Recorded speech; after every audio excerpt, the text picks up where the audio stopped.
Olá, aluno do Colégio Marista de Natal. Mais uma vez estamos aqui para trabalhar a Grécia Antiga.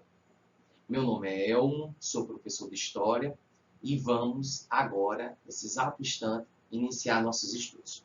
De olho na tela. Vamos lá?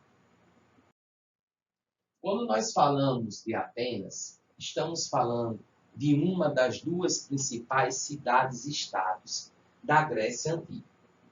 Atenas era localizada na região sul da Ática. E um detalhe interessante de Atenas.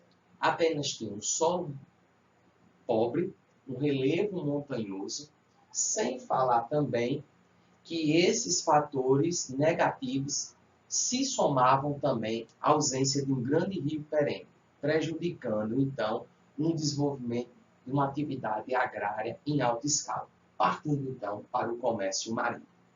Outro detalhe importante de Atenas. Atenas, ela teve grandes legisladores. Ela teve Drácon, que foi responsável pela organização das primeiras leis escritas da Grécia Antiga. Ela teve Solon, que acabou com a escravidão por dívidas. Não se esqueça, aluno do Colégio Marista de Natal.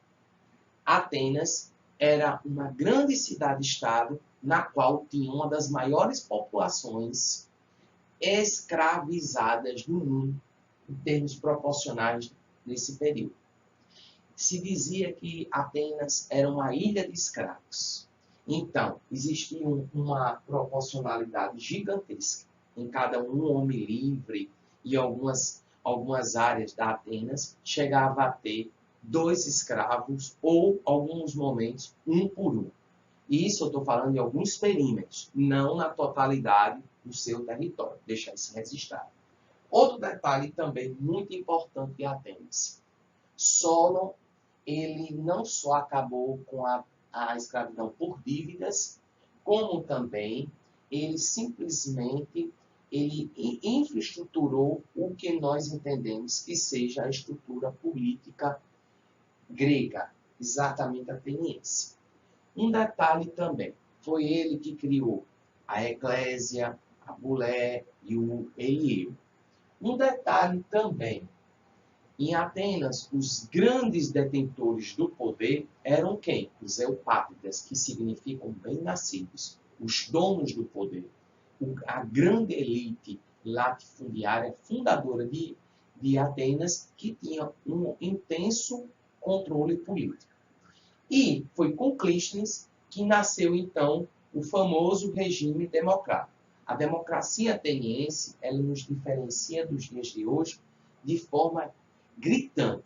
Primeiro, em Atenas, a democracia excluía a mulher, o escravo e o estrangeiro. E o voto era censitário. Enquanto, nos dias de hoje, o voto é universal a todos que têm, no Brasil, idade igual ou superior a 16 anos, e o voto é obrigatório a partir dos 18, para deixar isso registrado. As mulheres votam, e inclusive, através da Constituição de 1988, houve a inserção do analfabeto, mostrando um grande processo de inserção social dessa classe excluída, que são os analfabetos no Brasil. Outro detalhe também muito importante. Esparta, diferentemente de Atenas, que valorizava a educação, o ócio, né? Eles tinham muitos escravos para quê? Para desempenhar as suas atividades braçais e algumas até técnicas, para a elite ateniense poder estudar e descansar. Então, o ócio era visto com bons olhos. E nos dias de hoje, o ócio não é visto com bons olhos. Desde a Revolução Industrial, que o ócio é visto como algo negativo, que todo ser humano tem que trabalhar, produzir, gerar lucros e assim por diante. Já em Esparta, eles prezavam uma forte disciplina que trouxe com eles uma forte sociedade militarizada.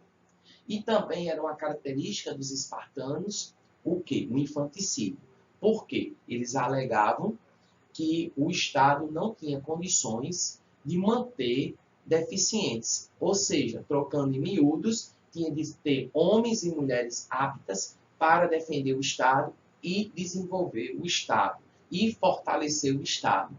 Então, é algo inadmissível um infanticídio, mas era uma característica da sociedade espartana. Era uma sociedade militarizada, no qual o soldado tinha o seu auge de prestação de serviço militar dos 18 aos 30 anos, e só aos 60 anos que ele deixava a reserva.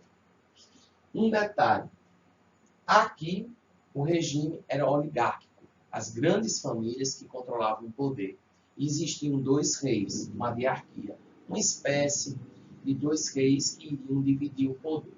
Um detalhe também, no auge da famosa guerras médicas, Atenas e Esparta, que eram arquirrivais, não só na vida política e econômica, também nos Jogos Olímpicos, elas deram as mãos e formaram a famosa Liga de Delos.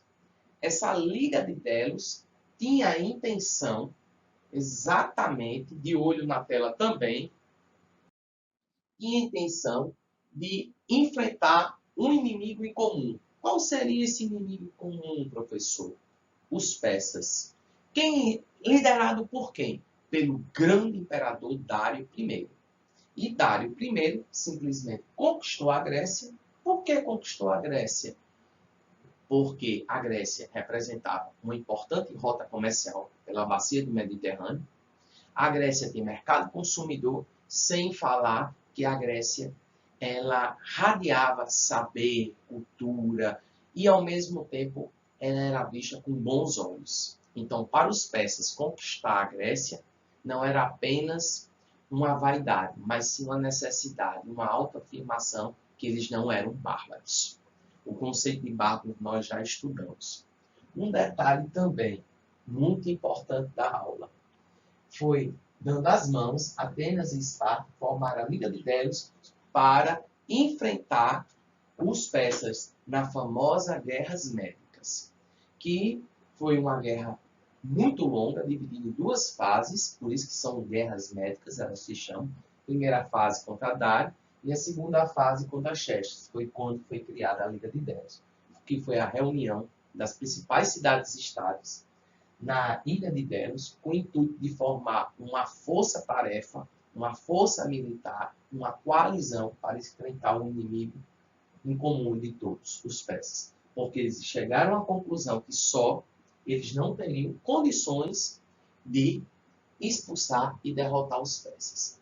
A vitória foi da Liga de Delos, mas a Liga continuou, agora sob a presidência de Atenas, levando um grande crescimento de Atenas através de Péricles, e Péricles simplesmente ele desviava dinheiro da Liga de Delos, que era essa grande associação militar, essa grande coalizão militar, essa grande organização militar, para o desenvolvimento de Atenas. Esparta rompeu com a Liga de Delos e entrou em guerra com Atenas, dando início, então, à famosa Guerra do Peloponeso, que acabou com a vitória de Esparta e deu início, então, à hegemonia espartana, à decadência da democracia ateniense, a decadência da filosofia, que nós já estudamos na aula passada, dando início, então, um grande período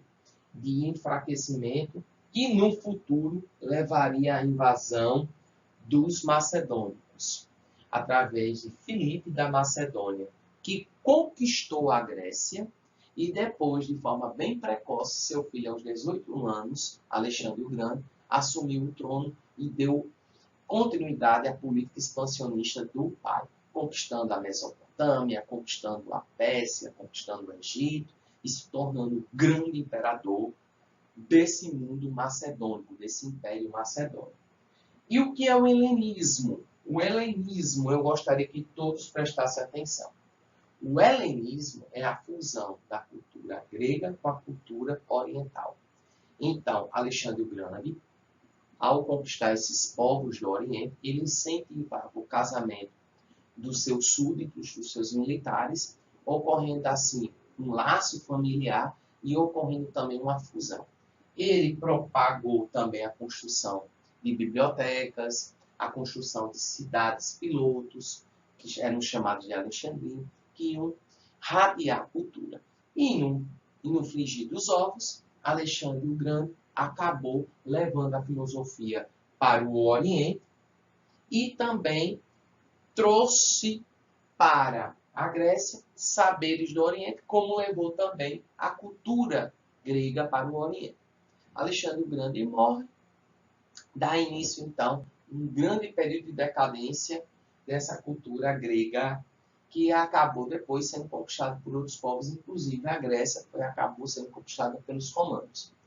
Um detalhe muito importante, o que é que nós herdamos dos gregos? Qual é o legado dos gregos? O legado é a filosofia, a matemática, a própria geometria, a medicina, né, a arquitetura e assim por diante. Meu aluno, a aula vai parar por aqui.